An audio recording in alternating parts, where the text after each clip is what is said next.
Hi ಎಲ್ಲರಿಗೂ ತುಳಸಿ Bhat blogs Kannada YouTube ಚಾನಲ್ಗೆ ನಿಮಗೆಲ್ಲರಿಗೂ ಸ್ವಾಗತ. ಇವತ್ತು ನಮ್ಮ ಶರಣಮ್ಮ ಅನ್ನೋರು ಜೋಳದ ರೊಟ್ಟಿ ಹೇಗೆ ಮಾಡೋದು ಅಂತ ಹೇಳ್ಕೊಡ್ತಾರೆ. ಬನ್ನಿ. ಹೇಗೆ ಹಿಟ್ಟನ್ನು ನಾದ್ಕೊಳ್ತಾ ಇದ್ದಾರೆ. ಅಕ್ಕಿ ತಿಂದವ ಅಕ್ಕಿ, ಜೋಳ ತಿಂದವ ತೋಳ ಎಂಬ ಮಾತಿದೆ. ಉತ್ತರ ಕರ್ನಾಟಕ ಮಂದಿ ನೋಡುವಾಗಲೇ ಈ ಮಾತು ಸತ್ಯ ಅನಿಸೋದಲ್ವಾ.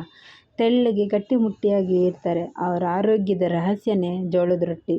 ಖಡಕ್ ರೊಟ್ಟಿ ಅಂದರೆ ತಪ್ಪಾಗೋದಿಲ್ಲ, ಏನಂತೀರಾ? ಜೋಳದ ರೊಟ್ಟಿ ಬದನೆಕಾಯಿ ಪಲ್ಯ ಕಾಂಬಿನೇಷನ್ ಅಂತೂ ಆಹಾ, ಏನು ಸಖತ್ತಾಗಿರುತ್ತೆ ಅಲ್ವಾ. ಯಾರೆಲ್ಲ ಜೋಳದ ರೊಟ್ಟಿ ಬದನೆಕಾಯಿ ಪಲ್ಯ ತಿಂದಿದ್ದೀರಾ ಕಮೆಂಟ್ ಮಾಡಿ ನೋಡೋಣ. ಜೋಳದ ರೊಟ್ಟಿಯಲ್ಲಿ ನಾರಿನಂಶ ಜಾಸ್ತಿ ಇರುತ್ತೆ. ಅದು ಜೀರ್ಣಕ್ರಿಯೆಗಂತೂ ತುಂಬಾ ಒಳ್ಳೆಯದು. ಪ್ರತಿನಿತ್ಯ ಜೋಳದ ರೊಟ್ಟಿ ತಿನ್ನೋದ್ರಿಂದ ದೇಹದಲ್ಲಿ ರೋಗ ನಿರೋಧಕ ಶಕ್ತಿ ಹೆಚ್ಚಾಗುತ್ತದೆ, ಜೀರ್ಣಕ್ರಿಯೆ ಚೆನ್ನಾಗಾಗುತ್ತದೆ. ಹಾಗೆ ಕಿಡ್ನಿಗೂ ಮತ್ತು ಲಿವರಿನ ಆರೋಗ್ಯಕ್ಕಂತೂ ತುಂಬಾ ಒಳ್ಳೆಯದು.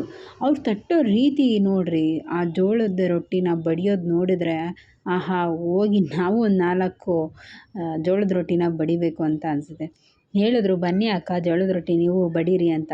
ಬಟ್ ನಮಗೆಲ್ಲ ಅಷ್ಟೆಲ್ಲ ಎಕ್ಸ್ಪೀರಿಯೆನ್ಸ್ ಇಲ್ಲ, ಬಟ್ ನಮಗೆ ಬರೋದು ಇಲ್ಲ.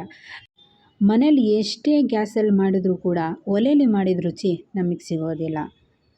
ಗರ್ಭಿಣಿಯರಿಗೂ ಕೂಡ ಮಗುವಿನ ಬೆಳವಣಿಗೆಗೆ ಜೋಳದ ರೊಟ್ಟಿ ತುಂಬಾ ಒಳ್ಳೆಯದು. ಹೆರಿಗೆ ಬಳಿಕನೂ ಹೆರಿಗೆ ಆದಮೇಲೂ ಕೂಡ ಜೋಳದ ರೊಟ್ಟಿ ತಿನ್ನೋದ್ರಿಂದ ದೇಹಕ್ಕೆ ಅಗತ್ಯವಿರೋ ಪೌಷ್ಟಿಕಾಂಶ ದೊರೆಯುತ್ತದೆ. ಮೈ ಬೊಜ್ಜು ಹೆಚ್ಚಾಗದಂತೆ ತಡೆಗಟ್ಟುತ್ತೆ.